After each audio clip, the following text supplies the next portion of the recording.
ಸಲ್ಮಾನ್ ಖಾನ್ ಮನೆಗೆ ಭದ್ರತೆ ಇದ್ರೂ ನೋ ಯೂಸ್. ಖ್ಯಾತ ಗ್ಯಾಂಗ್ ನ ಹಿಟ್ ಲಿಸ್ಟ್ ನಲ್ಲಿರೋ ಬಾಲಿವುಡ್ ನಟ ಪದೇ ಪದೇ ಗುಂಡಿನ ದಾಳಿ, ಅನಾಮಿಕರ ಓಡಾಟ. ಖಾನ್ ಹೋದಲ್ಲಿ ಬಂದಲ್ಲಿ ಟೈಟ್ ಸೆಕ್ಯೂರಿಟಿ. ಅಕ್ರಮ ನುಸುಳಲು ಯತ್ನಿಸಿದವರ ಕಥೆ ಏನಾಯ್ತು? ಯಾಕೆ ಈ ನಟನಿಗೆ ನಿರಂತರ ಜೀವ ಭಯ?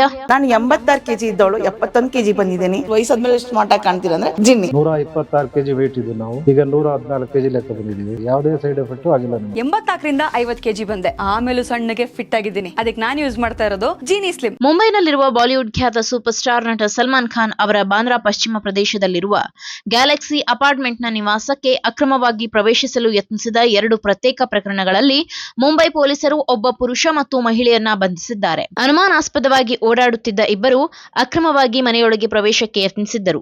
ಕೂಡಲೇ ಪೊಲೀಸರು ಅವರನ್ನ ವಶಕ್ಕೆ ಪಡೆದಿದ್ದಾರೆ. ಅಲ್ಲದೆ ಈ ಘಟನೆಯಿಂದ ನಟನ ಮನೆಯ ಸುತ್ತ ಇನ್ನಷ್ಟು ಭದ್ರತೆಯನ್ನ ಹೆಚ್ಚಿಸಲಾಗಿದೆ. ಛತ್ತೀಸ್ಗಢದ ಜಿತೇಂದ್ರ ಕುಮಾರ್ ಸಿಂಗ್ ಬಂಧನ. ಇನ್ನು ಮಂಗಳವಾರ ಛತ್ತೀಸ್ಗಢದ ಜಿತೇಂದ್ರ ಕುಮಾರ್ ಸಿಂಗ್ ಎಂಬ 23 ವರ್ಷದ ಯುವಕ ಗ್ಯಾಲಕ್ಸಿ ಅಪಾರ್ಟ್ಮೆಂಟ್ ಬಳಿ ನಿಂತಿದ್ದ ಎಂದು ಬಾಂದ್ರಾ ಪೊಲೀಸ್ ಠಾಣೆಯ ಅಧಿಕಾರಿಯೊಬ್ಬರು ತಿಳಿಸಿದ್ದಾರೆ.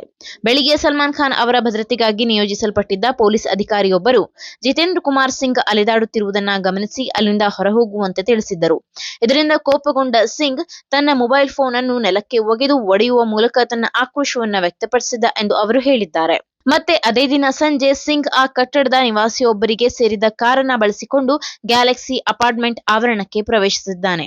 ಆದರೆ ಪೊಲೀಸರು ಮತ್ತೊಮ್ಮೆ ಅವನನ್ನ ತಡೆಯುವಲ್ಲಿ ಯಶಸ್ವಿಯಾಗಿದ್ದಾರೆ. ಬಳಿಕ ಅವನನ್ನ ಬಾಂದ್ರಾ ಪೊಲೀಸರೆದುರು ಹಾಜರುಪಡಿಸಿ ನಂತರ ವಶಕ್ಕೆ ಪಡೆಯಲಾಗಿದೆ. Bollywood super star Salman Khan ಭೇಟಿಯಾಗಲು ಬಯಸಿದ್ದೆ. ಪೊಲೀಸರ ವಿಚಾರಣೆಯ ವೇಳೆ Jitendra Kumar Singh Bollywood super star Salman Khan ಭೇಟಿಯಾಗಲು ಬಯಸಿದ್ದಾಗಿ ಹೇಳಿಕೊಂಡಿದ್ದಾನೆ. ಪೊಲೀಸರು ಕಟ್ಟಡಕ್ಕೆ ಪ್ರವೇಶಿಸಲು ಬಿಡದ ಕಾರಣ ತಾನು ಒಳಗೆ ನುಸುಳಲು ಪ್ರಯತ್ನಿಸಿದೆ ಎಂದು ಸಿಂಗ್ ಒಪ್ಪಿಕೊಂಡಿದ್ದಾನೆ ಎಂದು ಅಧಿಕಾರಿ ತಿಳಿಸಿದ್ದಾರೆ.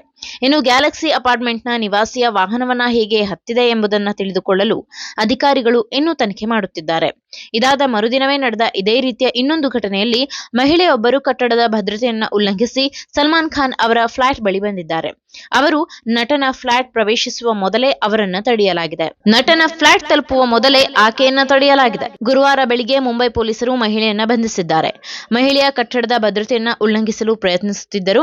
ಆದರೆ ನಟನ ಫ್ಲಾಟ್ ತಲುಪುವ ಮೊದಲೇ ಆಕೆಯನ್ನ ತಡೆಯಲಾಗಿದೆ ಎಂದು ಅಧಿಕಾರಿಗಳು ಮಾಹಿತಿ ನೀಡಿದ್ದಾರೆ. ಮಹಿಳೆ ಯಾರು ಮತ್ತು ಎಲ್ಲಿಂದ ಬಂದಿದ್ದಾರೆ ಎಂಬುದನ್ನು ತಿಳಿದುಕೊಳ್ಳಲು ತನಿಖೆ ನಡೆಯುತ್ತಿದೆ. ಅವರು ಸ್ಥಳೀಯ ನಿವಾಸಿಯೇ ಅಥವಾ ಬೇರೆಡೆಯಿಂದ ಪ್ರಯಾಣಿಸಿದ್ದಾರೋ ಎಂಬುದು ಇನ್ನೂ ತಿಳಿದು ಬಂದಿಲ್ಲ.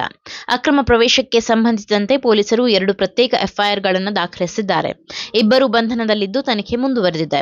ಅಲ್ಲದೆ ಈಗಾಗಲೇ ಈ ನಟ ಸಲ್ಮಾನ್ ಖಾನ್ ಹಲವು ಬಾರಿ ದಾಳಿಗಳಿಂದ ತಪ್ಪಿಸಿಕೊಂಡಿದ್ದಾರೆ. ಅವರ ಮನೆಯ ಸುತ್ತ ಮೇಲಿಂದ ಮೇಲೆ ಗುಂಡಿನ ದಾಳಿಗಳು ನಡೆಯುತ್ತಿರುತ್ತದೆ.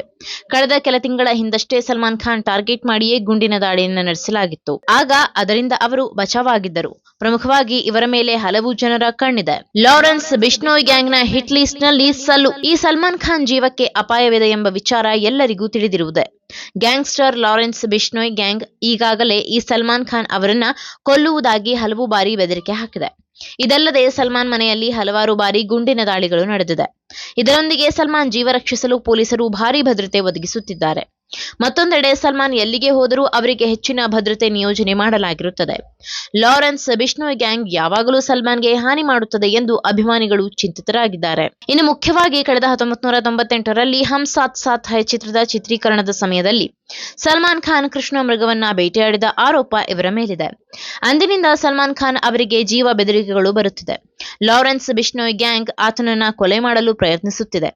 ಅವರು ಸಾರ್ವಜನಿಕವಾಗಿ ಸಲ್ಮಾನ್ ಖಾನ್ ಅವರನ್ನ ಕೊಲ್ಲುವುದಾಗಿ ಬೆದರಿಕೆ ಹಾಕಿದ್ದು, ನಟನಿಗೆ ಯಾವಾಗ ಏನಾಗುತ್ತದೋ ಎಂಬ ಭಯದಲ್ಲಿ ಸದ್ಯ ಅವರ ಅಭಿಮಾನಿಗಳು ಚಿಂತಿತರಾಗಿದ್ದಾರೆ. ಈ ಹಿನ್ನೆಲೆಯಲ್ಲಿ ಮುಂಬೈ ಪೊಲೀಸರು ಸಲ್ಲು ಮನೆಗೆ ಹೆಚ್ಚಿನ ಭದ್ರತೆಯನ್ನ ಒದಗಿಸುತ್ತಿದ್ದಾರೆ. ಈ ಮಾಹಿತಿ ನಿಮಗೆ ಇಷ್ಟವಾಗಿದ್ದಲ್ಲಿ ಈ ಬಗ್ಗೆ ಕಮೆಂಟ್ ಮಾಡಿ, ವಿಡಿಯೋನ ಲೈಕ್ ಮಾಡಿ, ಶೇರ್ ಮಾಡಿ. ನಮ್ಮ ಚಾನೆಲ್ನ ಸಬ್ಸ್ಕ್ರೈಬ್ ಮಾಡದಿದ್ದಲ್ಲಿ ಬೇಗ ಸಬ್ಸ್ಕ್ರೈಬ್ ಮಾಡಿ. ಧನ್ಯವಾದ. ನಾನು 86 ಕೆಜಿ ಇದ್ದವಳು 71 ಕೆಜಿ ಬಂದಿದ್ದೀನಿ. ವಯಸ್ಸಾದ್ಮೇಲೆ ಸ್ಮಾರ್ಟ್ ಆಗಿ ಕಾಣ್ತೀರ ಅಂದ್ರೆ ಜಿನ್ನಿ. 126 ಕೆಜಿ ವೇಟ್ ಇದ್ದು ನಾವು ಈಗ 114 ಕೆಜಿ ಲೆಕ್ಕ ಬಂದಿದ್ದೀವಿ. ಯಾವುದೇ ಸೈಡ್ ಎಫೆಕ್ಟ್ ಆಗಿಲ್ಲ. 84ರಿಂದ 50 ಕೆಜಿ ಬಂದೆ. ಆಮೇಲೆ ಸಣ್ಣಗೆ ಫಿಟ್ ಆಗಿದ್ದೀನಿ. ಅದಕ್ಕೆ ನಾನು ಯೂಸ್ ಮಾಡ್ತಾ ಇರೋದು ಜೀನಿ ಸ್ಲಿಮ್. ಬೆಂಗಳೂರಿನ ಬೆಸ್ಟ್ ನೀಟ್ ಕೋಚಿಂಗ್ ಅಕಾಡೆಮಿ ಅಂದ್ರೆ ಎಕ್ಸಲೆನ್ಸ್ ನೀಟ್ ಅಕಾಡೆಮಿ.